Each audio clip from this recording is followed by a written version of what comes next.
Ayer Cristina mencionaba en la entrega de este premio Abuelas de Plaza de Mayo y otras personalidades, digamos, que hubo allí en el Senado, ella mencionaba algo que le había llamado mucho la atención, era que nadie hubiera salido a responder o a decir algo sobre una nota que publicó en Perfil Federico Sturzenegger. ¿Se acuerdan de Federico Sturzenegger, el expresidente del Banco Central? Un hombre que estuvo procesado muchos años por el megacanje, después creo que zafó. Entiendo que hoy ya no tiene complicaciones de ese tipo. El megacanje, ¿no? De la época de Caballo. Bueno, esas cosas que hicieron que la deuda monstruosa nos pusiera cada vez que pudo de rodillas frente al Fondo Monetario Internacional. Pero bueno, Sturzenegger escribió en Perfil una columna que se llama ¿Es posible cerrar la grieta? Porque ahora la derecha se empezó a preguntar por la grieta. Entonces la Nata, por ejemplo, ahora quiere cerrar la grieta. Dice que perdió a 2 amigos músicos y a un amigo dibujante y que eso le pareció terrible y que quiere cerrar la grieta porque es una locura, ¿sí? Yo digo, lo hubiera pensado antes, Jorge. Nos hubieras evitado tantas lágrimas, tantos dolores, tanta lucha al cohete. Pero bueno, si lo estás pensando ahora, desde acá yo te agradezco que revisites muchas de las cosas que hiciste para enojar a esos amigos, ¿no? Bueno, por otro lado, les quiero leer, porque hablamos de Sturzenegger como si todos hubieran leído la nota, ¿no? Yo les voy a decir lo que dijo Sturzenegger. Dice: recuerdo que a mediados de 2015 un amigo me arrastró a una cena con la promesa de que sería interesante. Al llegar me sorprendió ver a Roberto Dromi, alguien de quien había oído hablar mucho pero no conocía personalmente. Sí sabía que había sido el estratega jurídico de las reformas de las primeras presidencias de Menem, una especie de ídolo, ¿no? Para Sturzenegger, digo yo. Durante la cena, Dromi monopolizó la conversación. Comentó que pensaba que este muchacho Macri podía ganar, lo cual me resultó esperanzador. Y ahí mismo se despachó con lo que consideraba eran las 10 primeras cosas que la nueva administración debía hacer. En mi mente el listado debía incluir la apertura inmediata del cepo, la implementación de un programa de desinflación, etcétera, etcétera. Sin embargo, ninguna de estas medidas pasó por la cabeza de Dromi. Recuerdo que el primer ítem en su lista fue expropiar C5N, el segundo, intervenir los hoteles de Cristina, y así. La lista de Dromi no era una de las tareas a realizar, sino de cómo licuar los recursos y el poder de quienes él pensaba los usarían en contra del futuro gobierno. Y dice allí Sturzenegger, lo voy a sintetizar, que le pareció que Dromi exageraba, que él estaba convencido de que no había que hacerle bullying, así lo definió Sturzenegger, ¿no? Bullying a nadie para encargar las reformas estructurales que el país necesitaba. Es decir, que Dromi le pareció un loco. Vamos a decirlo así. Sin cortapisas. Termina, después de enumerar todas las cosas que Argentina necesita hacer y que no puede hacer producto de los que ponen palos en la rueda, termina Sturzenegger preguntándose: ¿es posible convencer a los actores que impiden estos cambios de que abandonen sus beneficios? ¿Alcanzará la promesa de una Argentina floreciente con más competencia pero más oportunidades?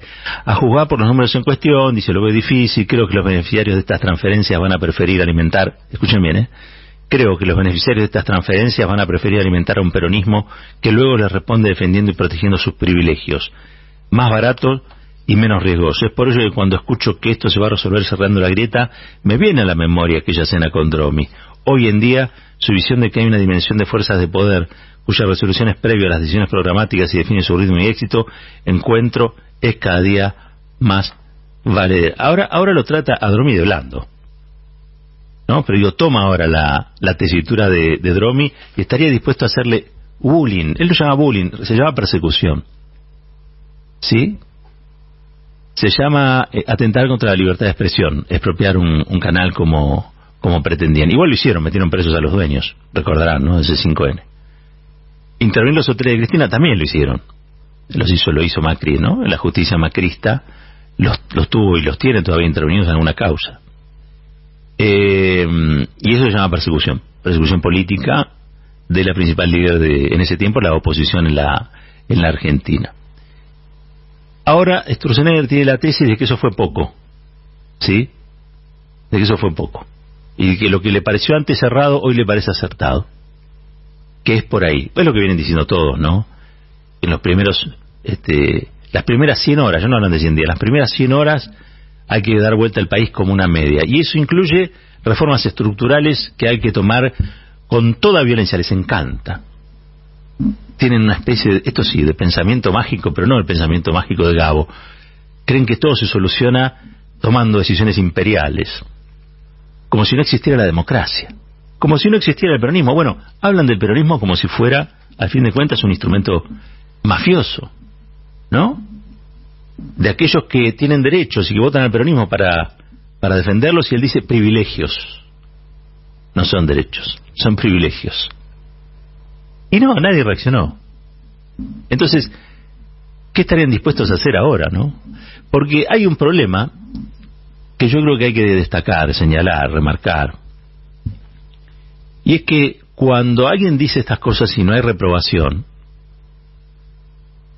queda el camino abierto y queda a interpretación del que va a hacer estas cosas, que tiene el aval social y consenso social para hacer estas barbaridades.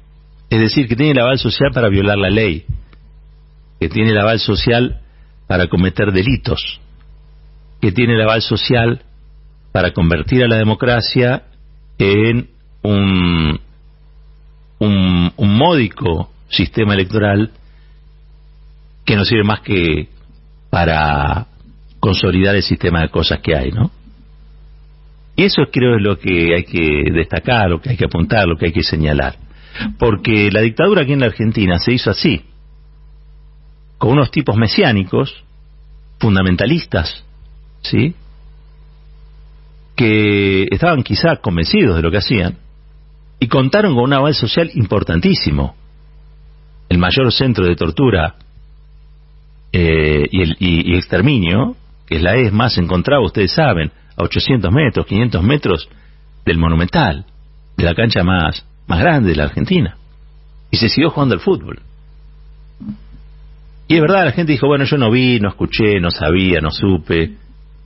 Por suerte en algún momento la gente desertó de lo siniestro, y construyó las bases de la salida democrática, ¿no? Sobre todo gracias a madres y abuelas y al movimiento de derechos humanos. Pero quiero decir, hasta ese entonces, durante esos 7 años, la dictadura impuso el terror del que hablaba Cristina para disciplinar a la sociedad, y en esa sociedad también a los políticos, pero esa disciplina contó con el aval social.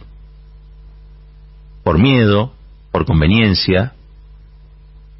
Pero ayer contaba lo que pasaba en Colombia. En Colombia, a Petro, que es el actual presidente, 2 veces le negaron la posibilidad de serlo, ¿no? Digo, fue 3 veces candidato, finalmente la pegó. Pero él cuenta en su libro, Una vida, muchas vidas, que cuando él denunciaba la corrupción de Uribe, de la ultraderecha, del narcotráfico, de Escobar Gaviria, los colombianos y las colombianas le daban vuelta la cara, porque tenían miedo y porque buena parte de la economía del país se regía por esos condicionantes brutales, hasta que finalmente la gente recuperó la autoestima y pensó que había una alternativa a eso, una Colombia donde la gente no se matara, una Colombia donde la gente, los cadáveres no estuvieran regados por las calles. Y finalmente terminan eligiendo al polo patriótico y entronizan a Gustavo Petro como presidente. Quiero decir, esos crímenes cuando son durante tanto tiempo es porque cuentan con el consenso social. Si nadie repudia a Sturzenegger es porque muchos piensan parecido a Sturzenegger.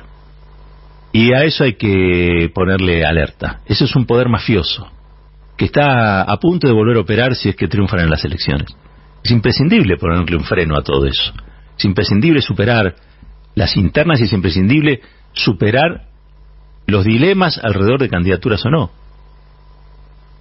Porque lo que hay que prepararse es para una lucha frontal contra los que quieren terminar con todo aquello que amamos. No hay mucha opción. Realmente no hay mucha opción. Yo cuando Cristina dice que esta gente tiene comportamientos mafiosos, yo creo en Cristina Kirchner.